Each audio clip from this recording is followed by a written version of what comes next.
दोस्तों 3 साल के बाद अधिक मास पूर्णिमा का वो खास दिन आ गया है जिसका आप सभी को बेसब्री से इंतजार है। और इस दिन किया गया एक उपाय बदल सकता है आपके भाग्य को। नौकरी चाहिए या धन प्राप्ति, पुत्र प्राप्ति की कामना है या फिर मनवांछित वर से शादी नहीं हो पा रही है और यहाँ तक कि कारोबार में बार बार यदि घाटा हो रहा है, खर्च बढ़ता ही जा रहा है और बीमारियां परेशान कर रही है, तो आज की ये वीडियो आप सभी के लिए है। क्योंकि 90% लोग ऐसे हैं जो इस सही तिथि पर, सही समय पर इस सही उपाय को जानते ही नहीं है। आज की इस वीडियो में मैं आप सभी को बताऊंगी कि साल 2026 में अधिक मास पूर्णिमा कब है और इस दिन कौन कौन से खास उपाय आपको जरूर ही करने चाहिए। साथ ही जानेंगे कैसे मिल सकती है आपको सरकारी नौकरी और पुत्र प्राप्ति की मनोकामना पूर्ण हो सकती है। साथ ही व्यापार में जो घाटा हो रहा था उसे किस प्रकार से रोककर दिन दुगनी रात चौगुनी आप तरक्की कर सकते हैं। साथ ही मेरे जो भी भाई बहन किराए के मकान में रहते हैं वो अपना खुद का घर किस प्रकार से बनाने का अपना सपना पूर्ण कर सकते हैं, ये भी आज की इस वीडियो में मैं आप सभी को जरूर ही बताऊंगी। तो निवेदन है कि वीडियो को अंत तक जरूर देखिएगा क्योंकि जो आखिरी उपाय है वो बेहद ही चमत्कारी होगा। और बीच में मैं बताने वाली हूँ कि कौन सी राशि के लोग इस पूर्णिमा के बाद सबसे ज्यादा धनवान होने वाले हैं। अगर आपने गलती से भी आज की इस वीडियो को जरा भी मिस किया तो समझिए कि पूरी जिंदगी आपको पछताना ही पड़ेगा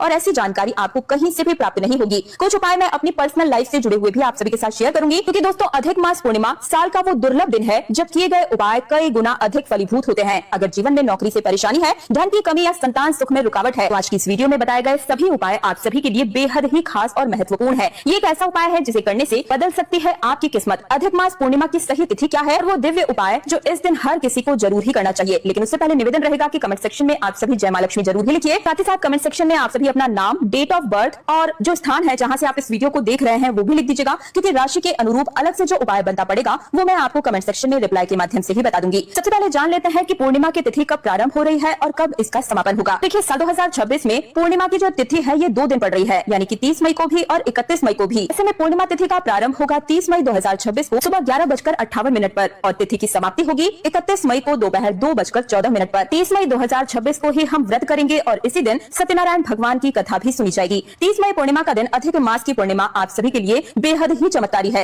ये दिन आपके लिए जीवन बदलने का एक ऐसा मौका है तब अगर आपने ये उपाय कर लिया तो आप जानते ही नहीं है कि आपने अपनी जो किस्मत है वो किस तरीके से बदल डाली। करना क्या होगा, आपको इस दिन पूर्णिमा पर जितना हो सके सफेद रंग का कपड़ा अगर आप पहनते हैं तो बहुत ही अच्छा होगा, या फिर पीले रंग का भी आप कपड़ा इस दिन पहन सकते हैं। इस दिन आपने कुमकुम और हल्दी मिलाकर तिलक बनाना है जिस तिलक का नाम होता है शत्रुनाशक तिलक। ये तिलक अगर आपने 43 दिन तक अपने माथे पर लगा लिया, यानी कि लगातार आपको लगाना है और पूर्णिमा के दिन से ही आपको स्टार्ट करना है और पूर्णिमा के दिन से लेकर अगले 43 दिन तक लगातार ये तिलक आपको अपने माथे पर लगाना है, मस्तिष्क पर लगाना है इस तिलक को। जब आप अपने मस्तिष्क पर इस तिलक को लगाएंगे तब क्या बोलना है और तिलक को बनाना कैसे है। देखिए आपको एक छोटी सी कटोरी लेनी है, उसमें आप हल्दी और कुमकुम दोनों डाल देंगे, साथ ही में थोड़ा सा कच्चा दूध मिला लें और थोड़ा सा गंगा जल आप मिला लें और अब आप इसे अच्छे तरीके से घोल लें और घोलते समय आपको बोलना है ओम नमो भगवती वासुदेवाय नमो नमः। इस मंत्र का जप करते रहें और इस तिलक को घोलते रहें। इसका एक पेस्ट बनाकर तैयार कर लें। अब जब ये पेस्ट बनकर तैयार हो जाएगा तो उसको कहीं पर भी आपको उसे बंद डिब्बी में रख देना है और विष्णु जी के मस्तिष्क पर, कान्हा जी का फोटो अगर आपके घर में है तो उनके मस्तिष्क पर आपको इस तिलक को जरूर ही लगाना है। साथ ही में केले के वृक्ष पे जाकर इस तिलक को जरूर लगाइएगा, तभी ये जो तिलक है वो एक्टिवेट होता है। इसके अंदर ऊर्जा भगवान श्री हरि विष्णु की आ जाती है और इस तिलक को हम अपने मस्तिष्क पर आज्ञा चक्र पर लगाते हैं।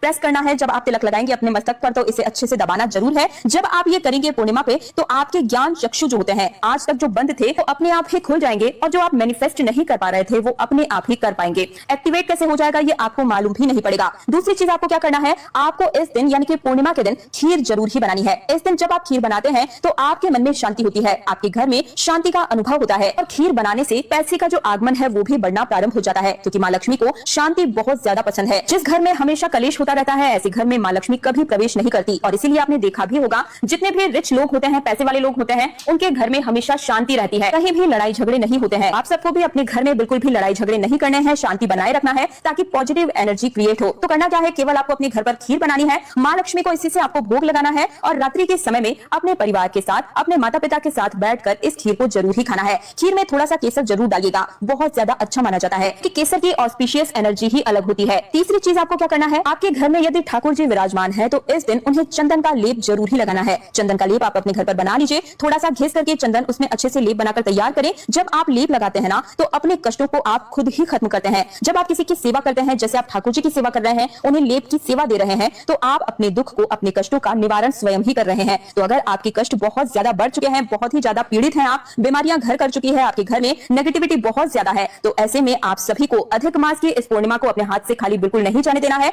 आप इस तरीके से ठाकुर जी को सेवा इस दिन जरूर ही प्रदान कीजिएगा। साथ ही में पूर्णिमा की रात्रि के समय में चंद्रमा की रोशनी में, यानी कि पूर्णमासी का जो चांद होता है वहां पर बैठकर कम से कम 5 से 10 मिनट तक शांभ सदाशिव इस महामंत्र की चैंटिंग रात के समय में जरूर ही करनी है। पूरा परिवार अगर बैठकर करता है तो और भी अच्छी बात है। खुले आसमान के नीचे, चंद्रमा के नीचे, आप चाहे तो बालकनी में, छत पर या कहीं पर भी जहां पर से आपको चंद्र भगवान के दर्शन हो रहे हैं, आसन बिछाकर आप सभी बैठ जाएं और आराम से बैठकर आप चाहे तो 108 बार ओम नमः शिवाय की चैंटिंग कर सकते हैं या फिर शांभ सदाशिव इस महामंत्र की चैंटिंग भी आप कर सकते हैं। एक बार करके जरूर देखिएगा, बहुत ही अच्छा रिजल्ट आपको प्राप्त होगा। आपके जीवन में जो भी चमत्कारी उपायों के लिए आप तरस रहे थे, इस अकेले वीडियो में आपको ये सभी उपाय मिल गए हैं जिनसे कि आप अपने जीवन के हर एक कष्ट को दूर कर सकते हैं। और अब जो उपाय मैं आप सभी को बताने जा रही हूँ, ये पूर्णिमा के दिन का महा उपाय कहलाता है। करना क्या होगा, पूर्णिमा की रात को आपको 31 मिट्टी के दीपक लेने हैं। ध्यान पूर्वक सुनिएगा, बहुत ही महत्वपूर्ण उपाय है। 31 मिट्टी के दीपक आपको लेने हैं। दीपक में आपको गाय का शुद्ध घी डालना है और इसमें हमें केवल गाय का ही शुद्ध घी लेना है। पूर्णिमा की तिथि है तो बिल्कुल भी कंजूसी मत कीजिएगा, क्योंकि ये सबसे चमत्कारी उपाय है। तो गाय का आप शुद्ध घी ले लें, 31 मिट्टी के दियों में भर ले। साथ ही में आप कुमकुम ले लें, जिससे कि रोली भी कहा जाता है। साथ ही लौंग आपको जरूर लेनी है। एक अच्छे से थाली में इन दीपकों को बना करके आप तैयार कर लीजिए, यानी कि रोली से आप टीका कर दीजिए। और जो आपने घी का दीपक बनाकर तैयार किया है, इसके ऊपर में आपको एक एक फूल वाली लौंग रख देनी है।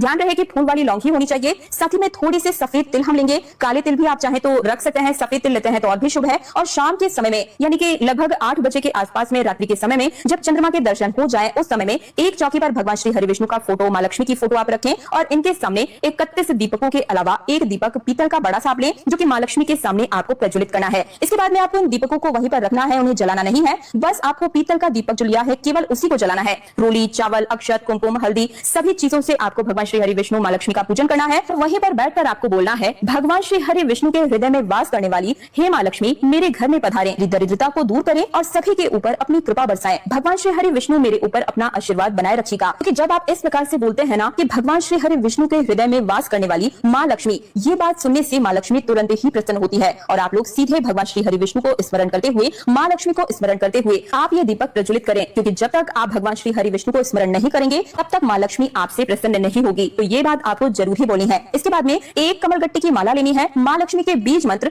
ओम महालक्ष्मी नमः मंत्र का 108 बार आपको जाप करना है। इसके बाद में भगवान श्री हरि विष्णु के महामंत्र ओम नमो भगवते वासुदेवाय नमो नमः मंत्र का भी आप 11 बार जाप जरूर ही कीजिएगा। जितना बार बोल सके उतना और भी ज्यादा अच्छा है, लेकिन कम से कम 11 बार तो जरूर ही बोलें। इसके बाद में आप सभी को भगवान श्री हरि विष्णु को एक पीली कौड़ी समर्पित करनी है और एक कौड़ी आपको मां लक्ष्मी को समर्पित करनी है। साथ ही में 1 रुपए का सिक्का आपको समर्पित करना है। एक हल्दी की गांठ समर्पित कीजिए और वहीं बैठकर पूरे परिवार के साथ श्री सूक्त का पाठ आपको करना है। और इसके बाद बड़े ही प्रेम और श्रद्धा पूर्वक आपको वहीं पर सबसे पहले भगवान श्री हरि विष्णु की और फिर मां लक्ष्मी की आरती करनी है। आरती करने के बाद में जो कौड़ी, 1 रुपए का सिक्का, हल्दी की गांठ आपने वहां पर रखी थी, उन्हें आप उठा लें और लाल रंग के कपड़े में बांधकर इसे आप अपनी तिजोरी में रख दीजिएगा। ध्यान रहे कि ये जो आपने पोटली बनाकर अपनी तिजोरी में रखी है, इसे अगली अधिक मास की पूर्णिमा तक, यानी कि लगभग 3 वर्षों तक आपको अपनी तिजोरी में ही रखना है। वहां से भूल कर भी हटाना या फेंकना नहीं है। अब जो 31 दीपक आपने यहाँ पर बनाकर तैयार किए थे ना, इनको आपको अपने घर के छत पर जलाने हैं, क्योंकि रात्रि में मां लक्ष्मी उल्लू पर सवार होकर भ्रमण करती है। और जिस किसी के भी घर पर मां लक्ष्मी का इस प्रकार से आदर सत्कार होता है, समझो तुरंत मां लक्ष्मी की पहली कृपा उसके ऊपर ही बरसती है। मां लक्ष्मी ये सब देखकर तुरंत ही प्रसन्न हो जाती है और ऐसे घर में तुरंत ही वो पधारती है। उनके स्वागत के लिए आपने जो सब किया है, इससे वो तुरंत ही प्रसन्न हो जाती है। बहुत ही जबरदस्त और असरदार उपाय है, करके जरूर देखिएगा। क्योंकि 3 वर्ष में एक बार ये अधिक मास की पूर्णिमा तिथि हमें प्राप्त हुई है, तो इस तिथि को अपने हाथों से खाली बिल्कुल भी मत जाने दीजिएगा। इस महा उपाय को करने के 21 दिन के अंदर ही आपको अपनी मनोकामना पूर्ण होती हुई भी नजर आएगी। पूरे मन से, श्रद्धा और विश्वास के साथ एक बार इस उपाय को मेरे कहने पर करके देखिए, तुरंत आपको रिजल्ट मिलना प्रारंभ भी हो जाएगा। तो ये थी आज की अधिक मास पूर्णिमा से जुड़ी हुई संपूर्ण जानकारियां। अगर मेरी आवाज को आप पहली बार सुन रहे हैं और जानकारी अच्छी लगी है, तो वीडियो को लाइक करके मुझे कमेंट सेक्शन में जरूर ही बताइएगा। साथ ही मन में कोई प्रश्न है तो वो भी पूछेगा। साथ ही नाम, डेट ऑफ बर्थ और स्थान तो जरूर ही लिख दीजिएगा, ताकि राशि अनुरूप जो इस पूर्णमासी के दिन अलग से उपाय बनता पड़ेगा, वो मैं आपको रिप्लाई के माध्यम से ही बता दूंगी। निर्जला एकादशी से जुड़ी हुई संपूर्ण जानकारियां और पूजा विधि मेरे चैनल पर आना प्रारंभ हो चुकी है, तो चैनल से हर रोज जुड़े रहिएगा, ये मेरा निवेदन है। मैं दिव्या आप सभी से आज्ञा चाहूंगी।